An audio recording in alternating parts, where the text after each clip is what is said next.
Well, while we continue to celebrate the giant strides this program has attained, we will not forget the fact that Africa's biggest football showpiece, the Nations Cup, is ongoing in Equatorial Guinea with a second round of group matches. Divergent opinions greeted the start of the tourney, but one thing that cannot be ignored is the quality of football that has been on display. Well, Babajide Olojede is on the program with me. Jide, what do you make of the tournament so far? Interesting. Absolutely interesting. I think to a large extent, African football has come of age. Gone are those days when a team can end up routing another team 5 goals, 6 goals to nil. All the first game in a particular group, Group A and C, I think, ended up in draws, and that tells you a lot of things. And then I think I love the quality of football I've seen. The coaches seem to understand the tactics better.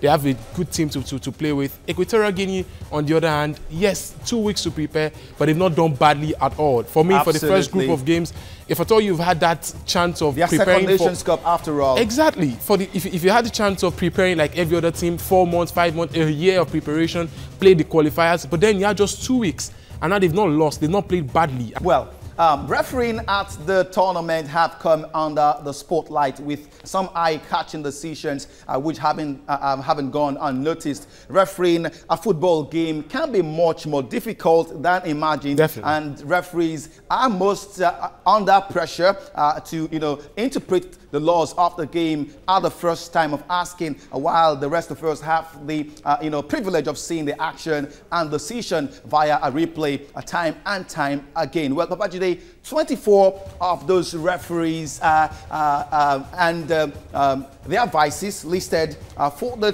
tournament in Equatorial Guinea. 24 of them, but just one Nigeria. What does that really interpret? We need to step up.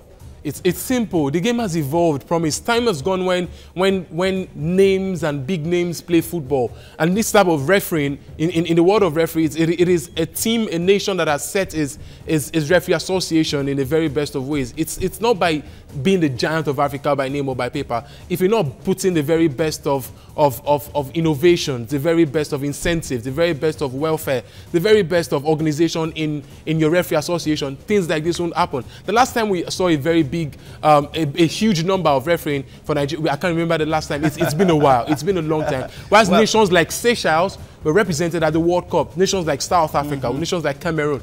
These are people taking things seriously. I think we should follow suit. All right, Jide, I think a lot of kudos should go to the Nigeria Football Federation for the effort they are making for Nigerian referees. Recently, they did send a number of Nigerian referees to the UK for some refresher courses, and hopefully that will go a long way in really spurring Nigerian referees to do better deals. Okay, listed for the 2015 Nations Cup, only one Nigerian was good enough, like we did mention. But let's quickly take a look at those referees who were deemed good enough for the Africa Cup of Nations 2015 in Equatorial Guinea. Let's take a look at their profiles. Niant Alioum, he's from Cameroon. He's 33 years of age, and of course Nomandis Adu, who was voted the best referee in 2011. He's from Ivory Coast, and he's of course 44 years of age. We have Jihad Grisha from Egypt, who is 39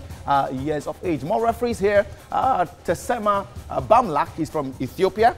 Bakari Gassama, quite a very popular face in African football. He's officiated lots of games on the continent. He's from the Gambia and 35 years of age. Koman Koulibaly from Mali, also a very popular referee in Africa. He's 44 years of age. And we have Sechun from Mauritius, who is 44 years of age. Bouchab El Harachi, who is from Morocco, who is 42 years of age. And of course, Antonio Mathieu Lajos, one of the non-African referees officiating at the Africa Cup of Nations this term. He's from Spain, and he's 37 years of age. Victor Gomez is from South Africa. He's 32, and about the youngest referees officiating at this competition.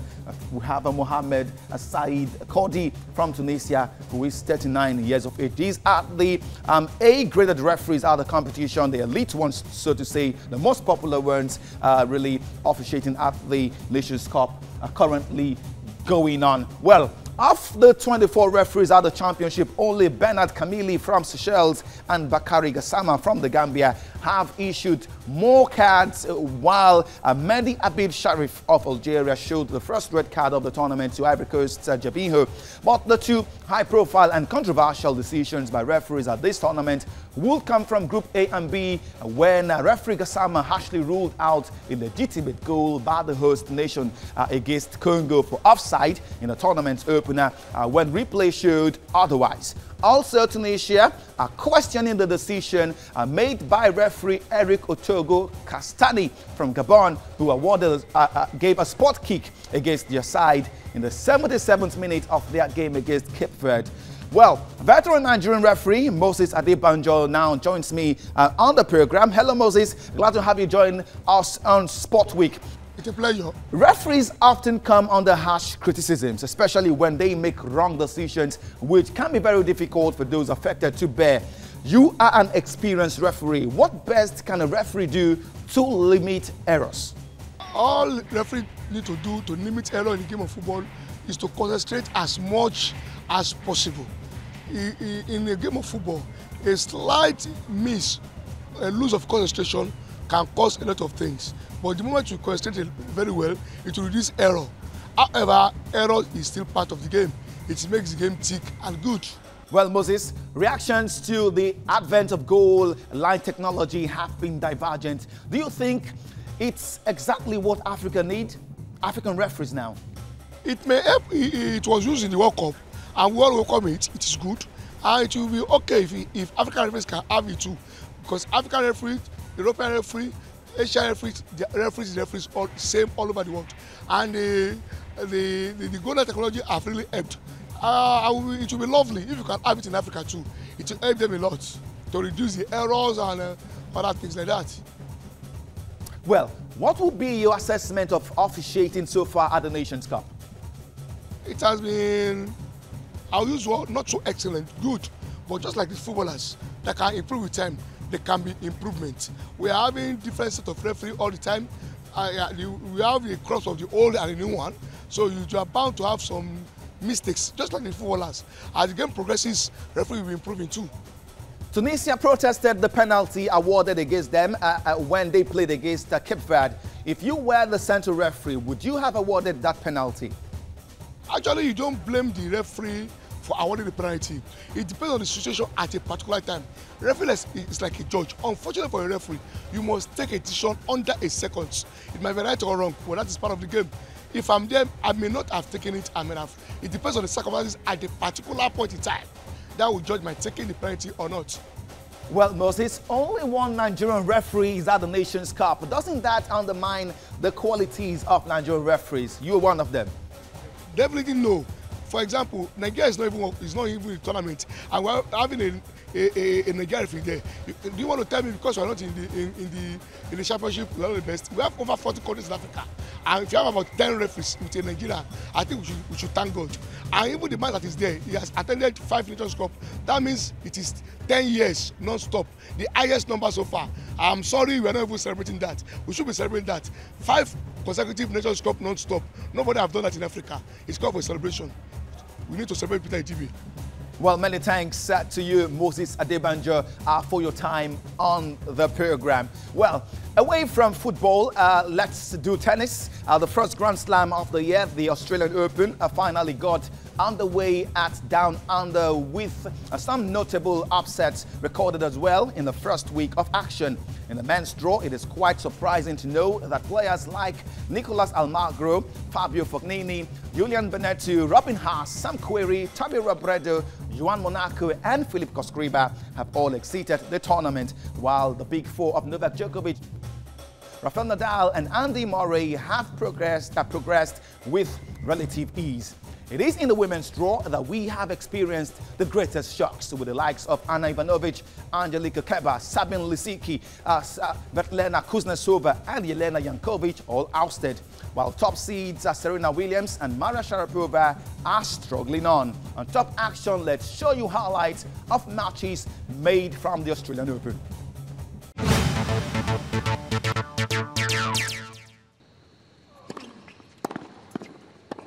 Fourth-time champion Roger Federer suffered his earliest exit at the Australian Open since 2001 after sloping to a stunning 4-set defeat by Andrei Seppi on Thursday morning.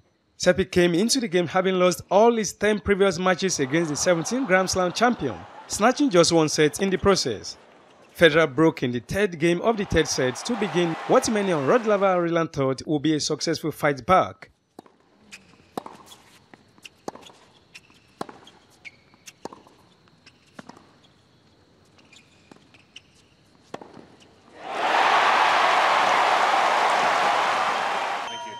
But the number 46 defeated the Swiss tennis great 6-4, 7-6, 4-6, 7-6 to reach the next round of the tournament.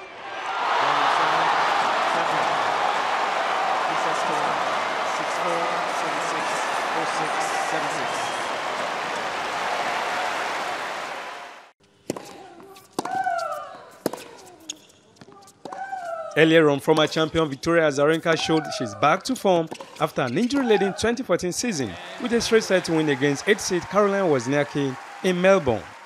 Azarenka was too powerful for the Danish tennis star, bowling her from the baseline to wrap up the match 6-4, 6-2 as she advanced to the next round in style.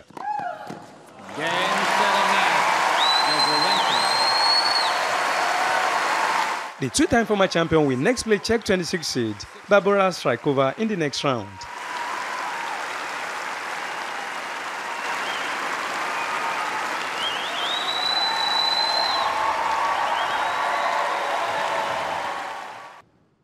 And Wimbledon champion Petra Kvitova also made it through to the third round by beating Mona Bartel of Germany 6-2, 6-4. The Czech #1 will now play Madison Keys of the United States.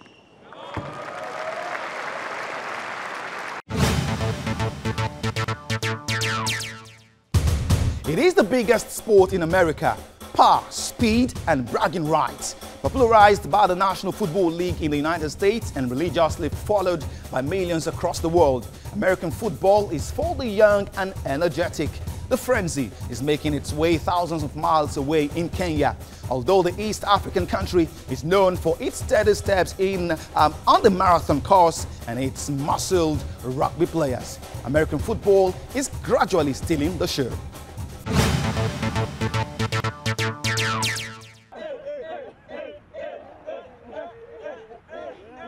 It is the biggest sport in America. Power, speed, and bragging rights. Popularized by the National Football League in the United States and religiously followed by millions across the world, American football is for the young and energetic. The frenzy is making its way thousands of miles away in Kenya. Although this East African country is known for its steady steps on the marathon course and its muscled rugby players, American football is winning over admirers. It was not easy. Running, these guys tackling you. First time you panic. So I tried at first and found myself doing this. At 25, Shaban Suleiman has been playing defense for 2 years. He's a member of Team Nyati, which brings together University of Nairobi students. The root of American football were made strong by the vibrant high school and college leagues in America, which led to the best players joining the professional league. In Kenya, the college league is at its infancy. For me, I think Kenya, the place of having American football, it's still a bit too early because it's not. Some of the rules of the game are a bit complex, a bit complicated, and for any team sport, the main issue is fan base. Rugby is the closest most Kenyans have come to American football. That is not to mean the sport has not been played in the country. In the 1990s, Kenyans of American descent played the American version of football. However, it didn't catch the fervor and the team was disbanded. In 2012, Suleiman and his teammates formed Nyati. They recruited all willing souls and fans of the sport. Unlike in rugby or football, this game has different rules and styles of play that are new to those who follow the sport around the continent. Us in Kenya here, we have a lot of people who like to play, people with great energy. So I think we will be able to produce one of the best players to join the NFL side. Brian and Shaban make a team of almost 50 players. This unofficial Kenyan team has had the privilege to play friendly matches with the best of East Africa. During the week, we reported a number of big sports stories, including one which had 8th Division World Champion Manny Pacquiao giving undefeated American Floyd Mayweather Jr. January as deadline to agree to their $200 million super fight. Also, 10-time European champions Real Madrid were announced world's richest club. These stories were reported, and we will now do a recap of them on Flashback.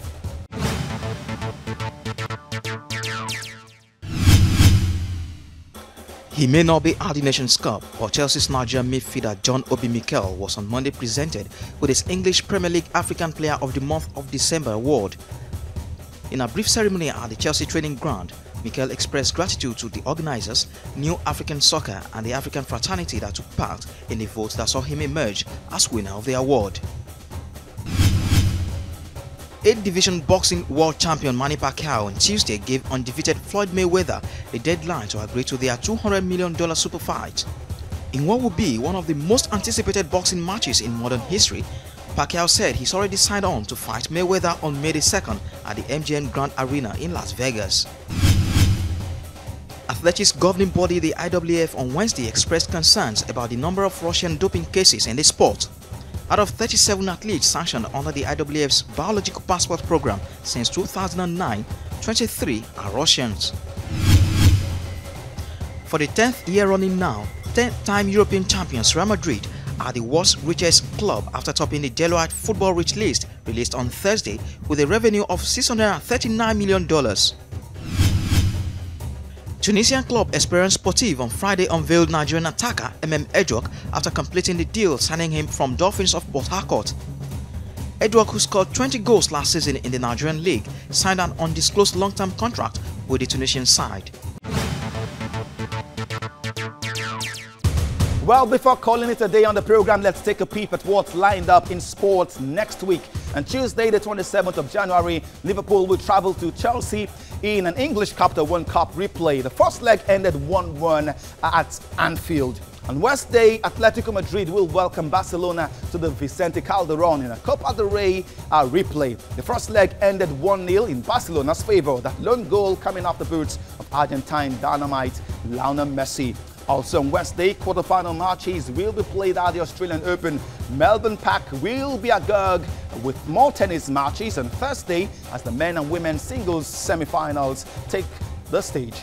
As I close the show today, I want to really express my profound gratitude to all who have been supportive by way of comments, contributions and inputs that have seen this program grow week in, week out by leaps and bounds. 100th edition and still counting. This is no mincemeat. I am Promise Forgay making a promise on behalf of my production crew, Joshua Ditunji, Toby Peters, Mayowa Ajayi, and of course always Juliet Mafua, that the good work will always continue. That's it. Bye-bye now.